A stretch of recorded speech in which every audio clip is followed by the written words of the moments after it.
Assalomu alaykum, kanalimiz obunachilari. 7 ot kuchli traktor so'raganlarga traktorlarimiz ikki xil variantidan bor. Sizlarga o'shalarni ma'lumotini va farqlarini tushuntirib o'tikaman. Undan oldin videomizga like bosib qo'yasizlar. Kanalga obuna bo'lmaganlar obuna bo'lib qo'yamiz. Sizlarga buni ikkalasi ham 7 ot kuchli farqlarini tushuntirib o'tikaman. Hop, birinchi bo'lib hammaga narxi qiziq bo'ladi. Narxi 3.100.000 so'm qizilini qilib beramiz, ko'kini 3.400.000 so'm qilib beramiz narxini. Hop, ketdi sizlarga farqlarini tushuntirib o'tikaman. Hop, bu traktorimiz Kental firmasiga tegishli bo'ladi. Benzin baklari 3 litrli bo'ladi. Filtrlari ham o'sha 7 taraydi filtri. Hop, bu traktorimiz Skyline firmasiga tegishli 7 ot kuchli, bu ham o'sha 5 stator kalasi ham. Benzin baklari 5 litrli, filtrlari ham 15 taraydi. Traktorda filtr qo'yilgan, katta filtr bo'ladi. Hop, bularning rasxoti 1 soatda 1 litrgacha guruviy rasxot qiladi. Benzin rasxoti. Rasxotlari 1 litrgacha. Buni baki o'sha 5 litrli, buniki 3 litrli. Benzinga moy aralashtirmaysizlar, toza benzin qo'yib ishlatasizlar. Hop, ikkinchi farqiga keladigan bo'lsak, bu traktorimiz moy datchiklari bo'ladi. Moy datchigi yo'q, buni moy datchiklari bor. Moy datchigida farqi bor. Shu moy datchiklari bor. Hop, keyingi farqiga keladigan bo'lsak, zavat qiladiganda o'sha o'chirib yoqadigan, buniki knopkali bo'ladi. Bu traktorimizga o'sha qistirib qo'yiladigan qo'lda bo'ladi. Mana shu narsasida farqi bor. Hop, balon razmerlari ikkalasinikiga ham 400 ga 8 balon razmeri. Buniki ham, ko'kniki ham o'sha 400 ga 8 balon razmerlari bor. Ikkalasining ham rullari tepaga pastga bo'lib o'zgaradi. Bo'yingizga qarab ligirovka qilib olsangiz bo'ladi. Buniki ham, shuniki ham rullarda ligirovka bo'ladigan joylari bor. Hop, keyingi farqlari shu gastrosi bor. Gastrosi bunaqangi bo'ladi bu traktorimizga. Buniki o'sha temirli, buniki plastmassali bo'lsa, bu temirli bo'ladi. Hop, skorislariga keladigan bo'lsak, skorislari 3 ta skorisi bor, 2 ta oldinga, 1 ta orqaga. Bu traktorimizda ham xuddi shunaqa 2 ta oldinga, 1 ta orqaga skorislari bor. Hop, keyingi farqiga keladigan bo'lsak, buni sumkalari bor o'zida. Qo'shimcha sumkachalari bor. Bu traktorimizda bo'lsa, sumkalari yo'q. Farqi shu. Bu sal gabaritliroq ko'rinadi, ko'k traktorimiz bunga nisbatan. Hop, buni sizlarga narxini aytib o'tdim. Buni komplektiga qo'shib beriladigan narsalari, ikkalasida ham kitobi, svechak kuluvchilari bo'ladi. Komplektiga 4 qatordan 8 qator frezasi qo'shib beriladi. Hop, frezalarni ko'rib turibsizlar, pichoqlari yaltiroq pichoqdan. Frezamiz bir qatori ajraydi. 3 qatordan 6 qatorli qilib ishlatsalar ham bo'laveradi.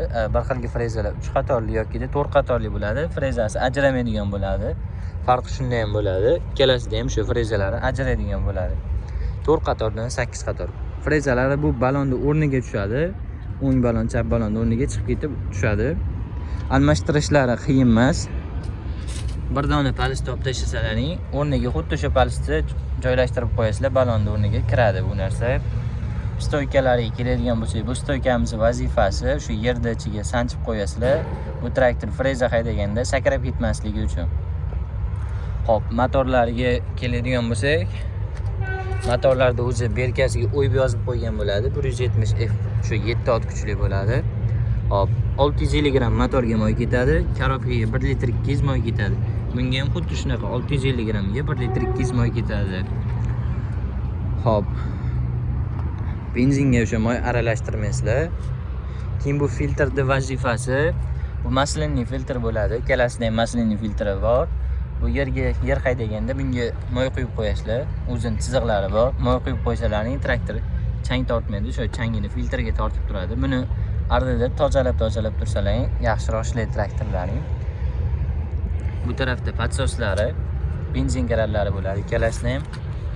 Hop, patsosning vazifasi bilmaganlarga, motoringiz sovuq holatda bo'lsa, buni zavat qilishni birato'la tushuntirib o'tdik sizlarga. Hop, zavat qilishlari knopkani onga qo'yib olasiz. Birinchi o'rinda traktor xalastoyligini tekshirasiz. Ozgina gaz qo'shib qo'yasiz. Keyingi o'rinda oldiga o'tasiz. Oldida patsoslari bor. Patsoslari, bu patsosning vazifasi shu qizigan holatda, sovigan holatda zavat qilishga kerak bo'ladi. Hop, tortadigan tarafingizga traktoringiz sovuq holati bo'lsa, qizimagan bo'lsa, o'ziga qaratib qo'yasiz. Shunday tortganingizda o'zi zavat bo'ladi. Zavat bo'lgandan keyin bu patsosni qaytarib qo'yasiz. Agar traktoringiz qizigan holat bo'lsa, patsos turaveradi joyda. Buni tortsangiz o'zi zavod bo'laveradi traktoringiz. Bu tarafda pastdagisi benzin kranlari, on-offlar turibdi o'zi, ochiq turibdi benzin kranlari. Bunda ham xuddi shunaqa bo'ladi. Zavodchilar faqat farqi shu knopkali bo'ladi. Baxilgilaki, buniki o'sha qistirib qo'yiladigan. Buni qistirib qo'ysalaring, traktoringizni shu zavod qilishdan oldin agar qistirilmagan holat bo'lsa, bu kimlardir mana shunaqa bo'lsa, qistirilmagan holat bo'lsa, traktor ming tortsangiz ham zavod bo'lmaydi. Mana bu narsani qistirib qo'yasiz, keyin zavod bo'ladi traktoringiz. Unda ham xuddi shunaqa knopkani onga qo'yib olishingiz kerak, bo'lmasam traktorlaring zavod bo'lmaydi. Shu bunda ham xuddi shu zavod qilishlari bir xil bo'ladi. Xo'p, buni narxini 3 million 100 ming so'm qilib berdik. Bunisini 3 million 400 ming so'm qilib beramiz. Ikkalasini ham komplektda 4 qatordan 8 qatori freza qo'shib beriladi. Xo'p, kimda qanaqa savollar bo'lsa, pastda nomerlar qoldiramiz, bemalol aloqaga chiqishingiz mumkin. Xo'p, manziliga keladigan bo'lsak, manzil Toshkent shahar Izza bozorining oldida joylashgan. Do'konimiz. Videomiz yoqqan bo'lsa, like bosib qo'yasizlar.